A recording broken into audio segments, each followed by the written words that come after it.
Hello everyone, क्या आपको Stanford विश्वविद्यालय द्वारा किए गए सबसे विवादास्पद विज्ञान प्रयोग के बारे में पता है?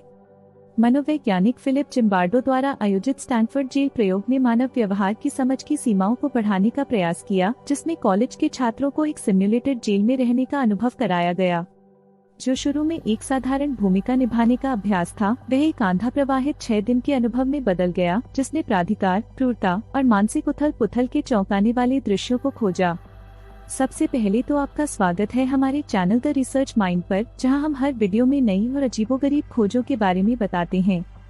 तो अब हम वापस आते हैं आज की कहानी पर, जो स्टैनफोर्ड प्रिजन एक्सपेरिमेंट के बारे में है। स्टैनफोर्ड जेल प्रयोग मनोविज्ञान में सबसे बड़े और विवादास्पद अध्ययनों में से एक बना हुआ है, जो मानव व्यवहार, प्राधिकार और सिम्युलेटेड वातावरण में भूमिका निभाने के प्रभावों की जटिलताओं को प्रकाशित करता है।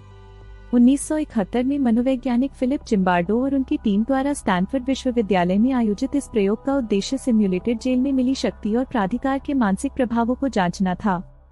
इस नई प्रवृत्ति वाले अध्ययन में कॉलेज छात्रों के एक समूह ने मॉक जेल वातावरण में भाग लेने के लिए स्वयंसेवकता की।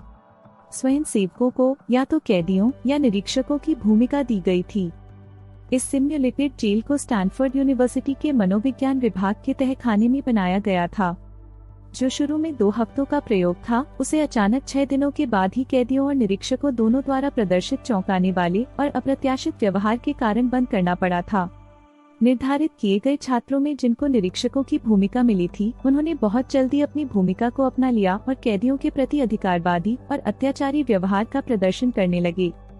उन्होंने अपनी महसूस की गई शक्तियों का हमलावरता से प्रयोग किया, कड़े नियमों को लागू किया और कैदियों को अपमानित करके मानसिक पीड़ा पहुंचाई। निरीक्षक तेजी से क्रूर और अत्याचारी हो गए, कैदियों पर अपने नियंत्रण का आनंद लेने लगे और स्थिति को उम्मीद से ज्यादा संजीदा बना दिया। दूसरी तरफ, जो छात्र जिन्हें कैदियों की भूमिका मिली थी, उन्हें गहरी भावनात्मक तंगी और असमर्थता की भावना होने लगी। उन्होंने दमनकारी स्थितियों के खिलाफ विरोध किया, जिससे सिम्युलेटेड जेल के भीतर अशांति बढ़ गई और विद्रोह का एहसास होने लगा। कैदियों पर मानसिक और भावनात्मक बोझ साफ साफ दिखाई देने लग गया था जब वे अपनी भूमिकाओं की कठिन वास्तविकता से निपटने की कोशिश कर रहे थे। जैसे ही स्थिति काबू से बाहर हो गई, प्रयोग की नैतिक सीमाओं का उल्लंघन किया जाने लगा।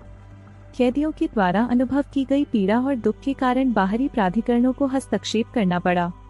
वास्तविक कानूनी कर्मचारियों को बुलाया गया ताकि वे क्रम स्थापित करें और प्रयोग को बीच में ही बंद कर दें। स्टैनफोर्ड जेल प्रयोग ने मानव व्यवहार पर सामाजिक भूमिकाओं और शक्ति गतिकी के गहरे प्रभाव के बारे में जानकारी दी। इसने दिखाया कि व्यक्ति किस प्रकार से भूमिकाओं को अपना सकते हैं और उन्हें आंतरिकृत कर सकते हैं, यहाँ तक कि एक योजित वातावरण में भी, जिसमें अत्याचारपूर्ण और अनैतिक व्यवहार का संदेश हो। इस अध्ययन ने प्रतिभागियों के व्यवहार के नैतिक मामलों को उठाया और साथ में मानव विषयों से जुड़े मानसिक प्रयोगों की मान्यता और नैतिक सीमाओं पर विवाद उत्पन्न किया। अपनी विवादास्पद प्रकृति, तरीके तथा नैतिक संज्ञाना के संदर्भ में आलोचना के बावजूद स्टैनफोर्ड जेल प्रयोग मानव व्यवहार की जटिलताओं को समझने में एक महत्वपूर्ण मील का पत्थर बना हुआ है। यह प्रयोग सिम्युलेटेड दमनकारी स्थितियों में व्यक्तिगत क्रियाओं पर पारिस्थितिक कारकों का प्रभाव साबित करता है। आज के लिए बस इतना ही, लेकिन आप द रिसर्च माइंड चैनल के साथ जुड़े रहें अजीबोगरीब साइंस एक्सपेरिमेंट्स और टेक्नोलॉजी के अपडेट्स के लिए। Thank you for watching. Please like, share and subscribe.